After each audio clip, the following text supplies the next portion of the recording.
Bonsoir à toutes et tous, j'espère que vous allez bien. C'est la première émission de PL Club en ce début d'année 2024. L'occasion évidemment de vous présenter nos meilleurs vœux, ceci de la part de toute l'équipe. Merci aussi de votre fidélité. Nous serons avec vous, bien entendu, tout au long de la saison et jusqu'à la fin de la saison pour suivre le scénario incroyable de cette fameuse Première Ligue. À mes côtés, Jean-François et Bruno. Excellente année à vous deux, bien entendu, aussi. Merci beaucoup. Voilà, c'est reparti avec un super week-end. Et je rappelle qu'une 21e journée qui est répartie sur deux semaines. Hein, donc on aura 5 matchs le week-end-ci, 5 matchs le week-end prochain. Et 2 super affiches dont on va parler. On parlera dans un petit instant, effectivement, des affiches.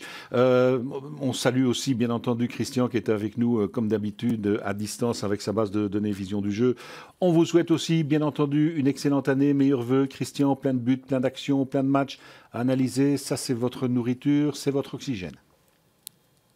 Merci pour vos vœux. Je vous les présente aussi pour cette année et à tous nos abonnés. J'espère qu'on va vivre une deuxième partie de saison excellente avec plein de suspense et plein de jolies choses à analyser. On en est convaincus. On vous retrouve dans un instant.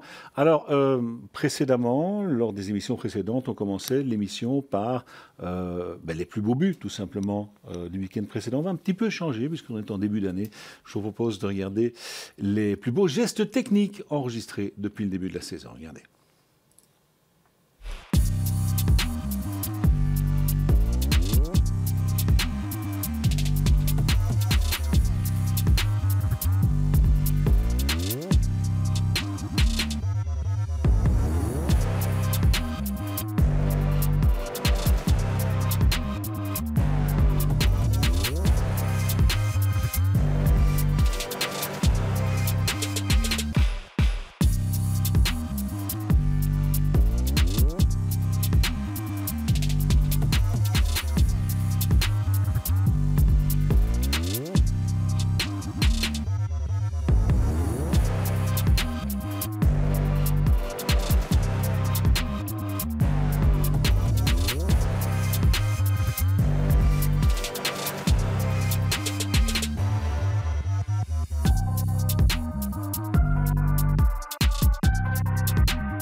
Magnifique, il est loin, je dirais le temps où on parlait de kick and rush en Angleterre.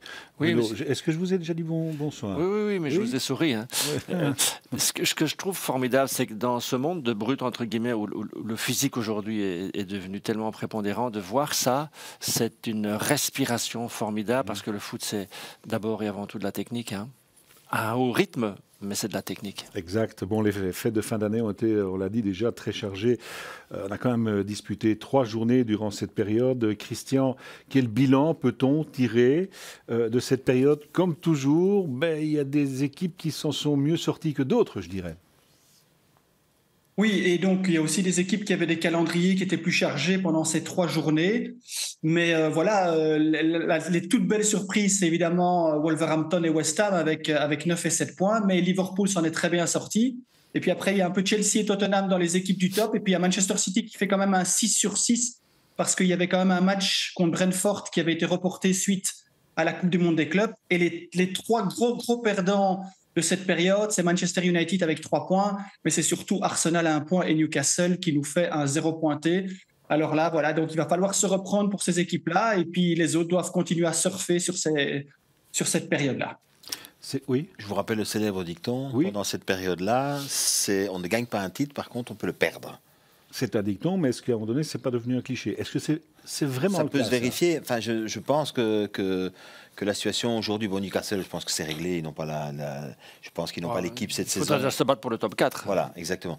Arsenal, c'est vrai que sur la première partie de saison, on pouvait avoir des doutes sur la possibilité d'Arsenal de jouer le titre cette saison. Je pense qu'après ce mois de décembre, on se rend à nouveau compte qu'il y a un problème au sein de cet effectif sur lequel on pourra revenir évidemment dans les nombreuses émissions et évidemment parler. Mais alors je ne dis pas qu'ils sont complètement éliminés, mais ça devient quand même difficile, non pas pour le top 4, mais pour sans doute aujourd'hui concurrencer Liverpool ou d'autres. Et de manière générale, sur l'ensemble du mois de décembre, que Manchester United ait essuyé 4 défaites sur ce mois-là, ça c'est quand même très très lourd. Bon, la saison dernière avec 9 défaites au compteur, ils ont terminé 3e. Aujourd'hui, ils ont 9 défaites. Mais il reste combien de journées, oui, oui, on parlera de Manchester United dans un petit instant. On en est donc déjà à la 21e journée de Première Ligue. Comme vous l'avez dit, Jean-François, c'est une journée qui sera coupée en 2. 5 matchs ce week-end et 5 matchs le week-end suivant. Parmi les matchs de ce week-end, on sera évidemment d'abord très attentif au duel entre Newcastle et Manchester City. Newcastle. Football and silverware go hand in hand in this city. Unfortunately, time changes. Manchester City head and shoulders above the rest. But one thing will never change. Newcastle United! In our city, football will always look better in black and white. Side rises en masse. Les Magpies face aux Citizens, ce sera samedi à 18h30. Les Citizens qui ont connu une première partie de saison parfois un tout petit peu chahutée, régulière, mais ils sont 3e et donc bien entendu toujours dans la course au titre. Newcastle par contre, on en a déjà un tout petit peu parlé. 9e position, ça c'est vraiment une déception, Bruno. Ah oui, oui, oui. Le top 4 de la saison dernière, c'était pas avec un nombre de victoires impressionnant, mais c'était une équipe difficile à battre. 14 partages sur l'ensemble de la saison dernière. Ici, tout a changé. C'est une équipe qui perd presque autant qu'elle ne gagne. Statistiquement, c'est la réalité aujourd'hui. Et donc là, il y a un problème. On verra avec Christian, il y a des problèmes défensifs, il y a une certaine lenteur défensive. Tout était basé sur un pressing de fou. Où sont les 18 buts de Callum Wilson? Où sont les stats d'Almiron de la saison dernière?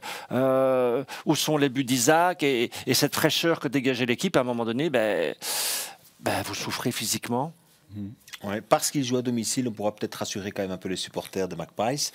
Première raison, mais c'est vrai que par rapport à la Ligue des Champions, 11 points de retard à cette période-ci de la saison, ça me semble difficilement rattrapable. Oui, les résultats n'ont pas été bons durant les fêtes, on l'a vu il y a un instant, mais le mal ne se résume pas à cela, Christian. Même si, il faut le rappeler aussi, il y a eu cette victoire en FA Cup le week-end dernier, 0-3 face à Sunderland. Je dis importante victoire parce que c'est face à Sunderland.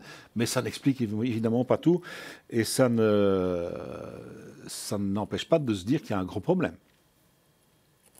Vous vous souvenez, on avait évoqué pendant le mois d'octobre le match contre Manchester United où il y avait une intensité. C'était une équipe qui s'était créée énormément d'occasions et on sent que cette équipe, tout est basé sur l'intensité. Alors, ils ont toute une série de joueurs qui sont vraiment des joueurs solides, comme Longstaff, comme Byrne, comme tous ces joueurs-là qui sont des gens du cru. Mais aujourd'hui, il y a un manque de talent. Et on avait vu la saison passée déjà, il y avait un problème dans les résultats, mais au moins, ils ne perdaient pas, ils faisaient des 0-0. Mais regardez le bilan de ce mois de décembre, cette saison, c'est une catastrophe.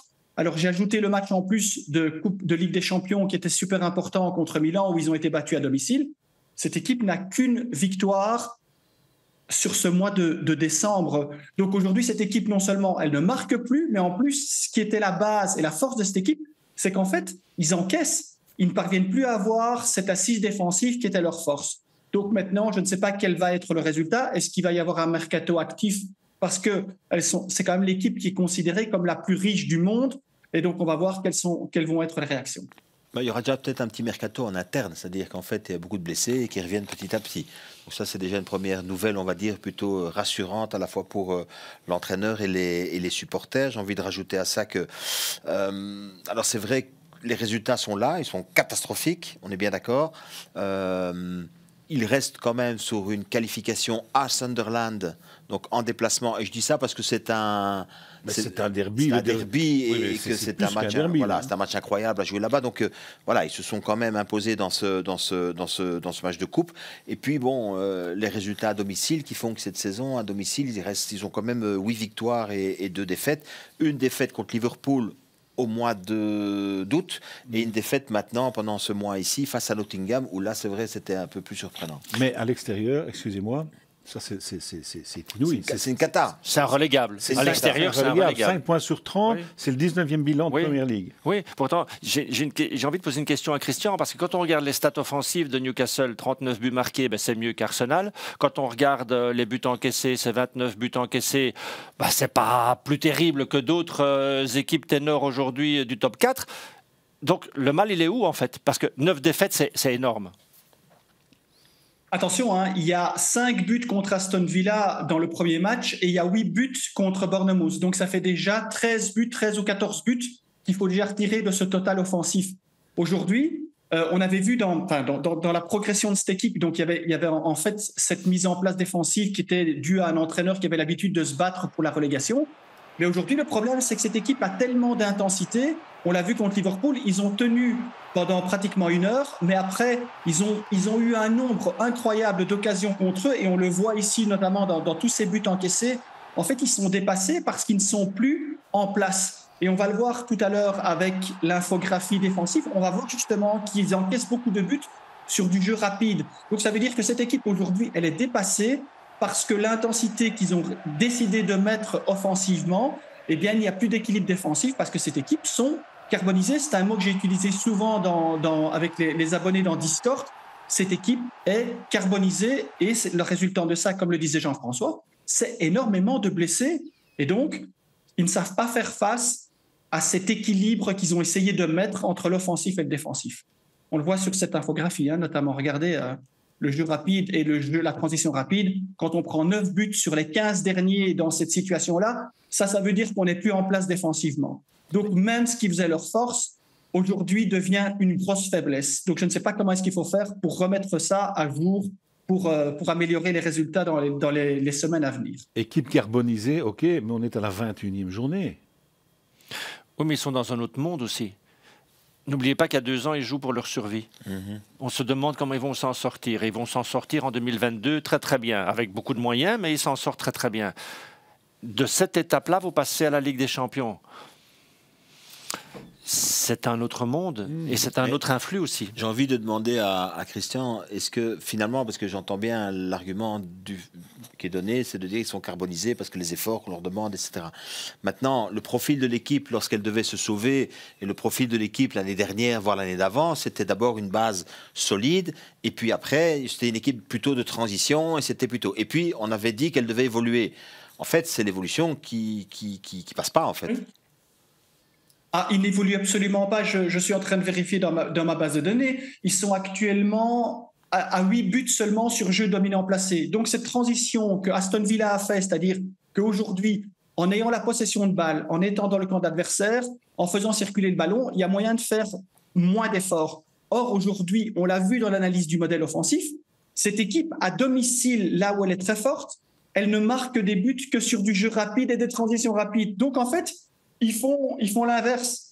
À la place de gérer, comme Brighton, par exemple, peut le faire dans des moments difficiles, ou comme Arsenal ou Manchester City, c'est-à-dire avoir cette possession de balle, eux pas. Eux, c'est de l'intensité non-stop, non-stop, non-stop, avec des courses, avec des reconversions. Et donc, ce sont chaque fois des efforts de 80 mètres. Mais vous imaginez, quand vous devez répéter ça en Ligue des Champions ou tous les 3 jours en championnat, à un certain moment, cette équipe n'a plus l'énergie pour pouvoir défendre et être au top pour pouvoir réagir quand les moments sont difficiles. Oui, c'est une erreur de choix peut-être aussi. Ils auraient dû rester dans leur schéma. Non, je pense que la difficulté, c'est d'avoir un entraîneur qui a un modèle où ça a été quelqu'un qui a dû toujours se battre défensivement et marquer des buts sur des transitions. Et aujourd'hui, je pense qu'offensivement, cet entraîneur n'a pas le modèle de pouvoir mettre en place une équipe qui fait circuler le ballon dans les 30 derniers mètres. La bonne nouvelle pour Newcastle, c'est que le match de ce week-end se déroule à domicile. La mauvaise nouvelle, c'est que c'est face à Manchester. Et que Kevin is back. Et que Kevin is back. Et Doku is back. Doku aussi. 3e à 5 points. Et Haaland, il est où Haaland? Il est peut-être de retour, bientôt on verra.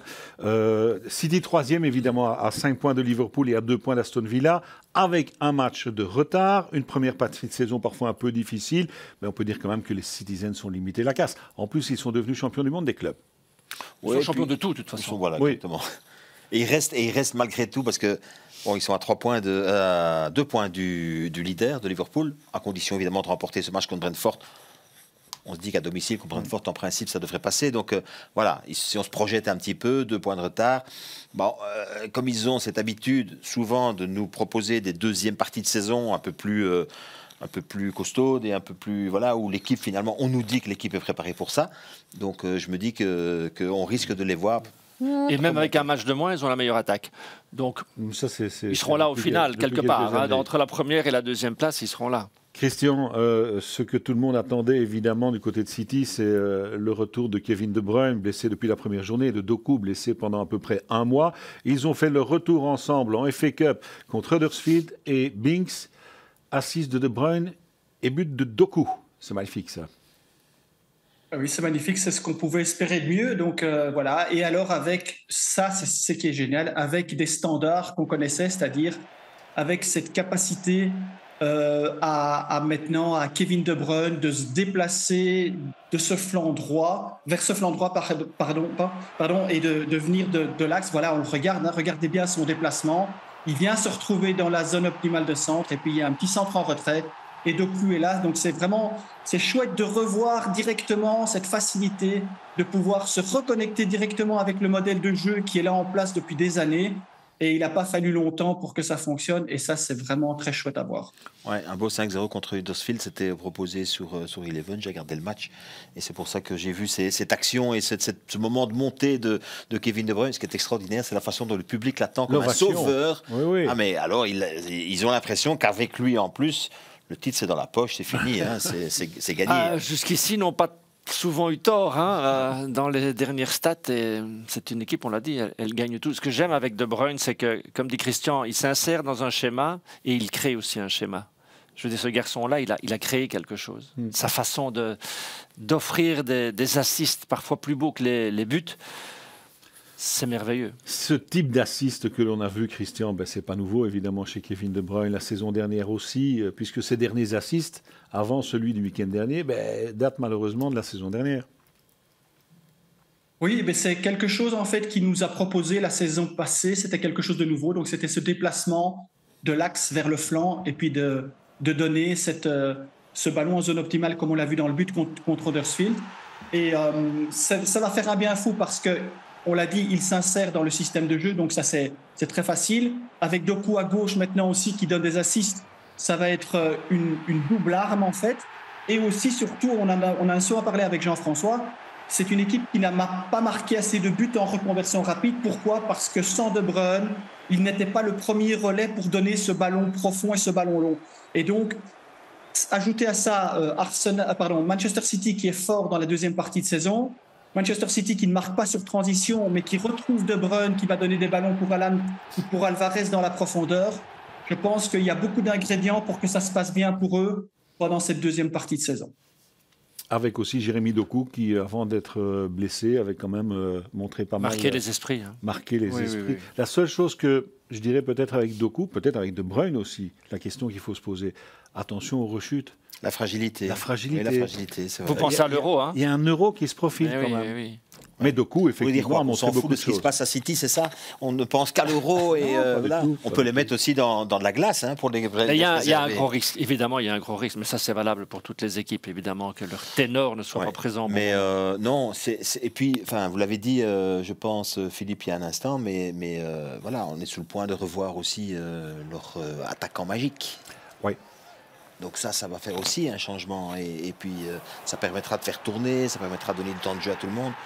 Après, on peut revenir sur toute cette histoire, parce que c'est vrai que Christian, maintenant, on parle depuis le début de la saison de tous ces buts marqués. Et ici, on voit Doku. Alors moi, ce qui me pâte avec Doku, c'est son coup de rein. Cette façon qu'il a, je pense que pour éliminer un joueur comme ça paraît tellement simple et tellement facile. Mais pour rebondir sur ce qu'il disait sur l'exploitation de ces zones optimales de centre, alors c'est vrai qu'on la soit en dédoublement, comme Kevin nous propose souvent, on la soit par infiltration, parce que voilà, et tout ça a aussi une explication dans la manière dont les gens défendent aujourd'hui. Et donc, c'est ça qui est super intéressant, c'est de voir comment les entraîneurs exploitent justement les espaces et les possibilités justement d'attaquer. Mais c'est pas tout de faire l'appel. Ce qui est génial avec Kevin, c'est qu'on le voit sur les images qu'on a, enfin sur les centres qu'on a vus là, c'est que en plus il faut pouvoir faire le bon geste. C'est-à-dire qu'une fois il pense au centre à 45 degrés. Une fois, il pense à piquer son ballon pour le donner il lui arrive même de marquer lui-même. Exactement. Il a en plus effectivement une bonne frappe et surface arrêtée, notamment vous en parliez il y a un instant, Jean-François Haaland. Bon, il n'a plus joué depuis un mois. Sera-t-il présent samedi? On verra. Cela dit, il y a quand même un joueur récemment du côté de City au niveau offensif qui a montré également de belles choses. C'est Alvarez, Christian. Ben oui, ils se sont souvent plaints pendant plusieurs saisons qu'ils n'avaient pas de neuf. Maintenant, ils ont Haaland et puis ils ont Alvarez qui est aussi performant. Il a déjà marqué 6 buts et comme vous l'avez vu dans les images, eh bien, il est justement aussi bien, comme on peut le voir avec un geste technique magnifique sur coup franc direct, et ça fait du bien, mais aussi il est souvent à la réception de ce centre au cordeau, justement. Et donc, on l'a vu sur l'assise de Doku, on l'a vu sur des ballons qui viennent du flanc comme ici, et il est au cordeau. Donc, c'est encore un joueur qui s'intègre vraiment dans le jeu de Manchester City, de cette zone optimale.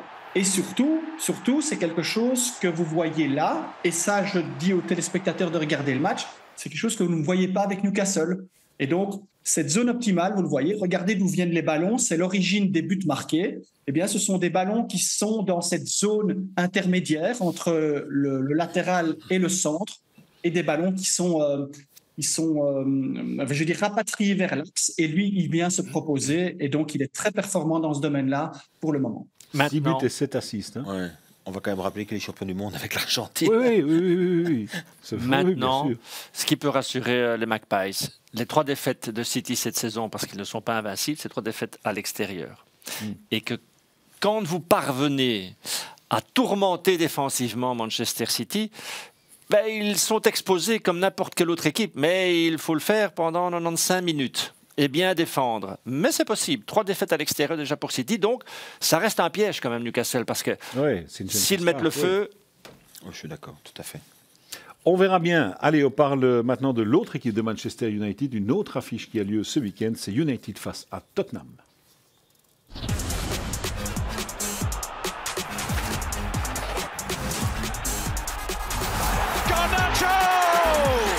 Going to take the shot on and scores for Spurs.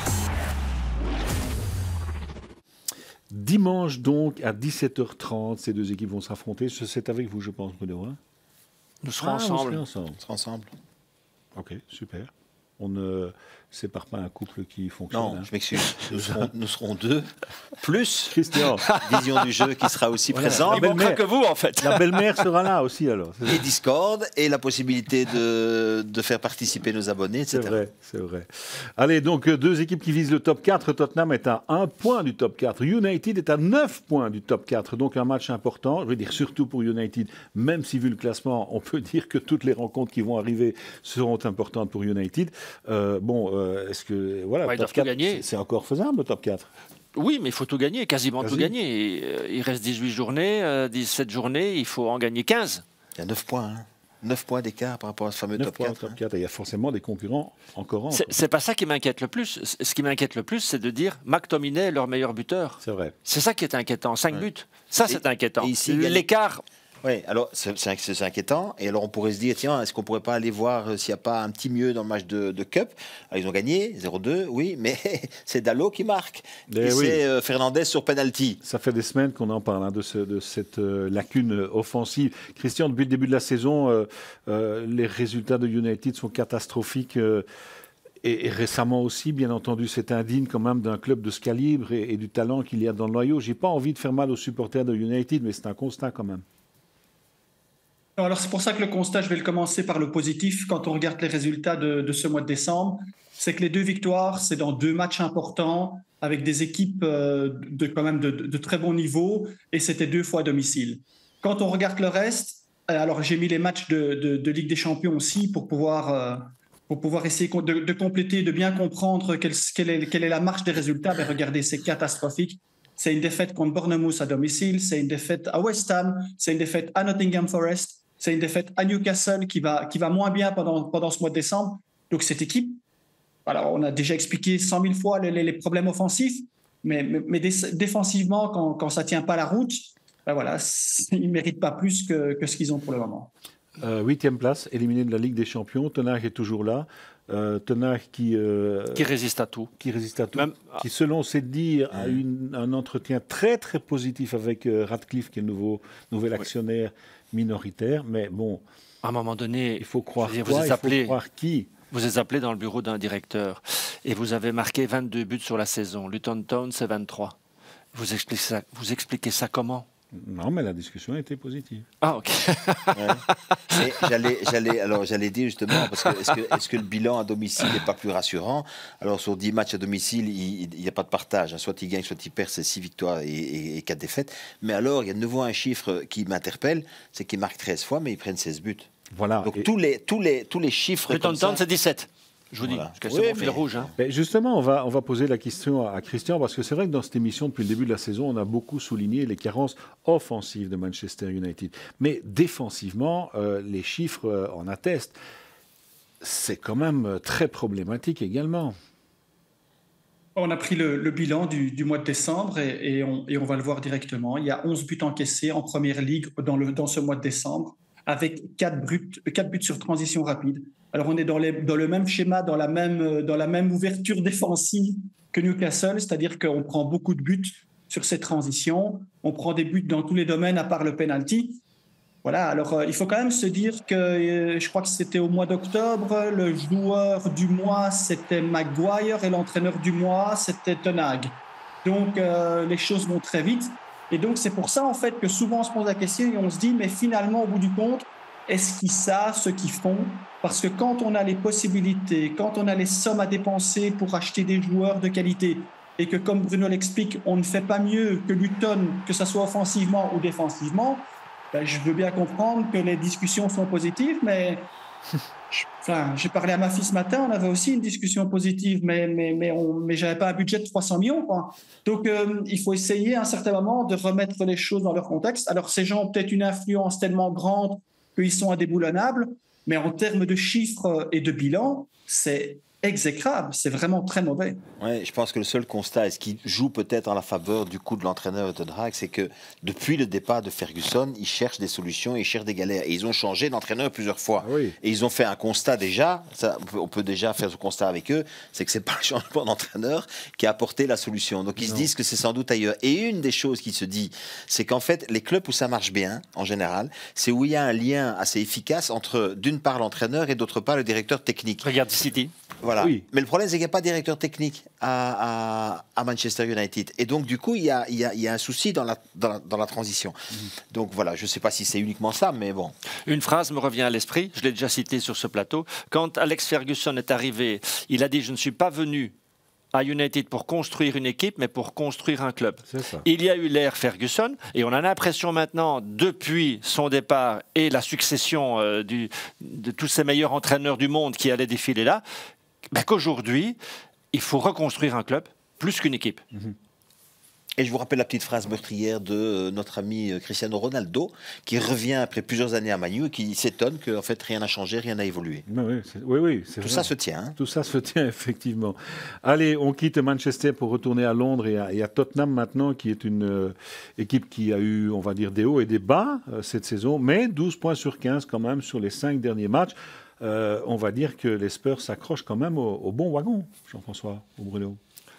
Ouais. Oui, ils sont qu'à un point de la 4e place. Ouais. Ils reviennent de loin par rapport à leur classement de la saison dernière. Du départ de Kane, c'est quand même 30 buts. Hein. Vous ne vous séparez pas comme ça d'un joueur, d'un buteur légendaire dans ce club. Ils ont eu beaucoup de blessés. Oui, Son reste au-delà de ses performances. Ça, c'est extraordinaire. Ça maintient l'équipe à flot. Après, on a vu des choses incroyable aussi avec cette équipe. Sur les 5 défaites, on a vu des choses incroyables. Hein. La période compliquée, c'est on est mi-novembre jusqu'à mi-décembre. Oui, la visite de Chelsea, ça a créé... un point sur 12 à un moment donné, c'est le trou d'air total. Oui. Et ça correspond, je vous rappelle quand même, dans les faits, ça correspond au moment où ils perdent notamment le défenseur central, le Hollandais, qu'ils ont été chercher. Ils perdent 2 joueurs majeurs dans le même match. Ils le perdent, Romero est blessé, est suspendu, et donc du coup il doit chercher un petit peu. Et le temps de chercher, et le temps de trouver... Parce que finalement, c'est 5 défaites. Voilà. Oui. Ils ont eu des faits de jeu aussi qui ont été un petit peu à leur désavantage. Christian, face au top 11, c'est loin d'être exceptionnel quand même, pour cette équipe de Tottenham. Ben, comme on est dans les phrases dans cette émission aujourd'hui, moi je vais dire perception is reality. On l'a vu l'année passée, Manchester United termine 3e en ayant 9 défaites. Aujourd'hui, regardez le bilan contre le top 11. Cette équipe est 4e. Aujourd'hui, on peut jouer le top 4 en Angleterre en ayant 3 victoires et 2 partages. Aucune victoire à domicile et seulement 50% de victoire, aucune victoire en déplacement, mais 50% des points seulement à domicile. C'est ce que je dis depuis toujours. En fait, c'est pas important de gagner contre le top, mais ils ont pratiquement tout gagné. Je crois qu'il n'y a qu'un partage contre toutes les équipes en dessous. Ils ont tout gagné, donc ils ont fait 100%.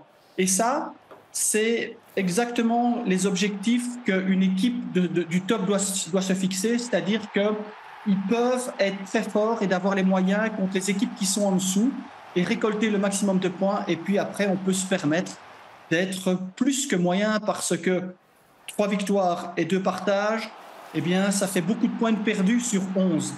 Et donc, voilà, il faut juste, en fait, être bon contre les moins forts.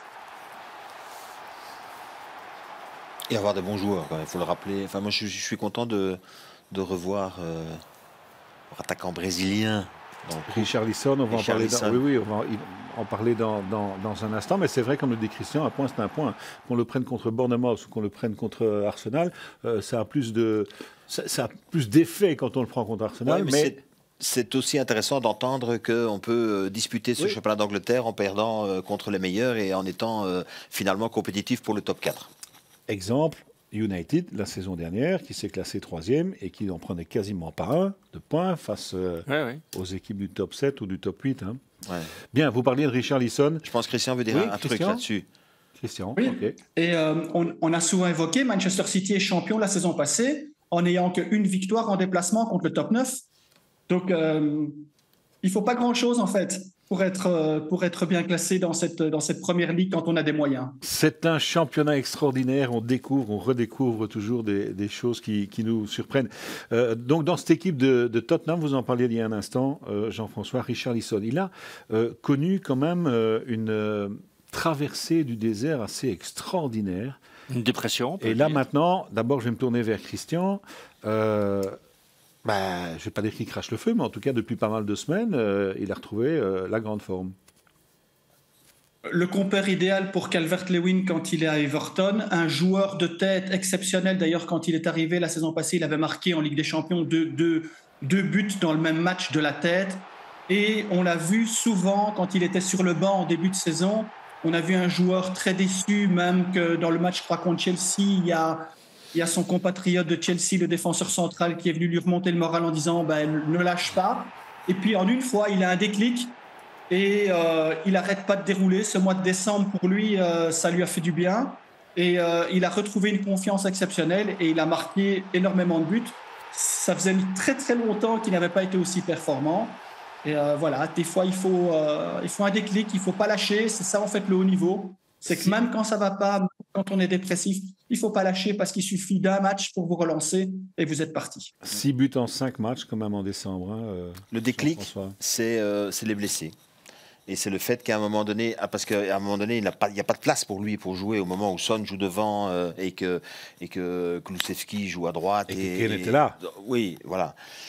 Non, je parle après que Kane soit parti. Donc au départ, il n'y a pas vraiment de place pour lui. Puis il y a des blessés, il a la chance de rester dans l'équipe et il est performant. Donc voilà, donc ça c'est vraiment... Les buteurs, à un moment donné, on regarde leurs stats. 50% de temps de jeu, 6 buts, 3 assists. Magnifique. International brésilien quand même. Hein. Oui, ça se voit dans les contrôles. Vous avez vu, la passe qu'il reçoit est magnifique, mais son contrôle orienté... Mais ce que je trouve intéressant, c'est qu'en conclusion, et je vais juste faire très très court là-dessus, c'est de se dire quand même que, alors je sais pas, je connais pas particulièrement bien l'entraîneur, et il a ses idées, et il y a des choses qui sont certainement très bien, d'autres qui sont moins bien, enfin bon voilà. Il y a une chose quand même, c'est qu'il arrive à élever le niveau et de ramener certains gars quand même à leur niveau de compétition. Ouais. Et je trouve que Richarlison en est le bel exemple. Il est parvenu après X mois à le faire revenir au top niveau. Et pourtant, Tottenham est allé chercher Timo Werner, prêté par Leipzig. Est-ce que cela vous a surpris? Moi, j'aurais plutôt pris Openda, non?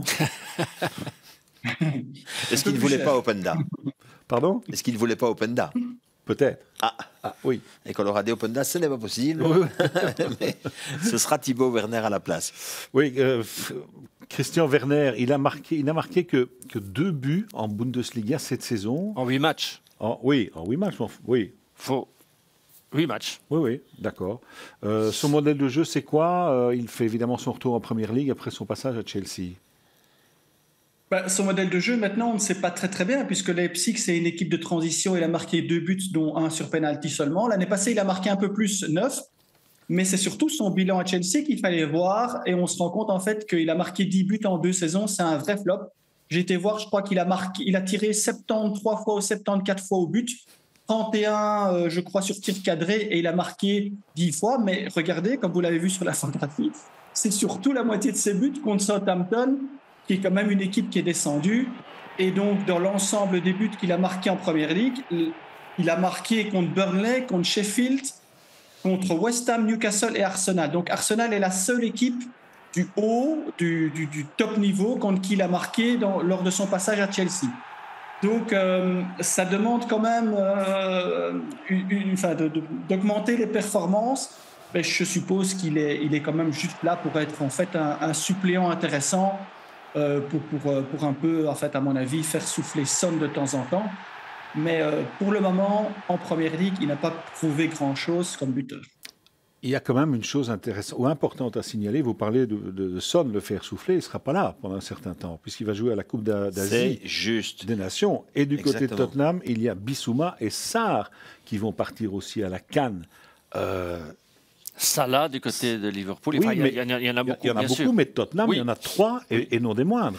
Maintenant, celui qui a maintenu Son à ce meilleur niveau-là, même en l'absence de Kane, celui qui a réveillé complètement Richarlison, va peut-être redonner un peu d'oxygène à un joueur comme Werner. Vous vous souvenez ce qu'il faisait dans sa première période? À 78 buts en 125, 127 matchs de championnat en Bundesliga. C'était des stats inouï. Ouais. Imaginez un peu qu'il y ait un grand réveil là. Alors justement, il y a des clubs qui parfois transfèrent des attaquants qui ont le même profil. Ici, on a l'impression que, alors je ne sais pas si ça va fonctionner, mais on a l'impression que ce n'est pas si bête que ça. C'est-à-dire qu'il y a un profil d'un gars qui va pouvoir apporter des courses, de la verticalité, qui est Thibaut Werner. Il y en a un autre, Christian nous disait tout à l'heure, qui est extrêmement performant dans le jeu de tête. Donc, sur papier, en tout cas, il y a une certaine forme de complémentarité dans l'effectif et dans les choix que l'entraîneur va pouvoir faire. On verra ce que fera Werner du côté de Tottenham. Il aime bien Londres en tout cas, puisque Chelsea, Tottenham, sinon il y a encore Palace, il y a Fulham, il n'a pas fini sa carrière. Il n'a pas fini sa carrière. À Londres peut-être, qui sait. Bon ben voilà, on arrive tout doucement à la fin de cette émission. On va vous rappeler évidemment les 5 matchs de ce week-end, puisque je vous rappelle encore une fois que cette 21e journée est coupée en 2. 5 matchs ce week-end, 5 matchs le week-end suivant. Burnley face à Luton, Chelsea, Fulham, Newcastle City, on en a parlé, Everton, Aston Villa et Manchester United. Tottenham et vous, Christian, avec Discord, vous serez sur l'affiche de samedi, je présume, avec Est-ce qu'on ne peut pas lui demander d'être sur les 2 finalement? Il pourrait même être sur les 5, puisque les 5 matchs. Et Burnley-Luton, c'est capital pour le maintien. Moi, je le mettrai là aussi. Mais vous savez que je ne suis pas sur Discord avec eux, mais je suis avec la plupart des journalistes pendant ces matchs-là ou pendant Goal of the Day. Mais donc, je peux être facilement sur les 2 matchs phares de ce week-end sans problème. Je serai là avec nos abonnés. Tant mieux. Avec plaisir. Eh bien, c'est pas tombé dans l'oreille d'un sourd ou de 3 sourds, cher Christian. On retient l'information. Merci à vous. N'oubliez pas, bien sûr, de nous rejoindre sur les réseaux sociaux si vous ne l'avez toujours pas fait, Facebook, Instagram, X, puisque c'est comme cela que maintenant on appelle le réseau Twitter. Encore merci à Christian, merci Jean-François, merci Bruno et merci de votre fidélité. Évidemment, on se retrouve très bientôt pour une nouvelle émission de PL Club. Bye bye. Rencontre cruciale pour le maintien ce vendredi en Première Ligue sur Vous Sport World. Luton Town se déplace à Burnley. Empêtré dans la zone de relégation, une victoire ferait du bien aux hommes de Vincent Kompany face à un concurrent direct pour le maintien. Suivez Burnley Luton Town ce vendredi à partir de 20h40 sur Vous Sport World 2.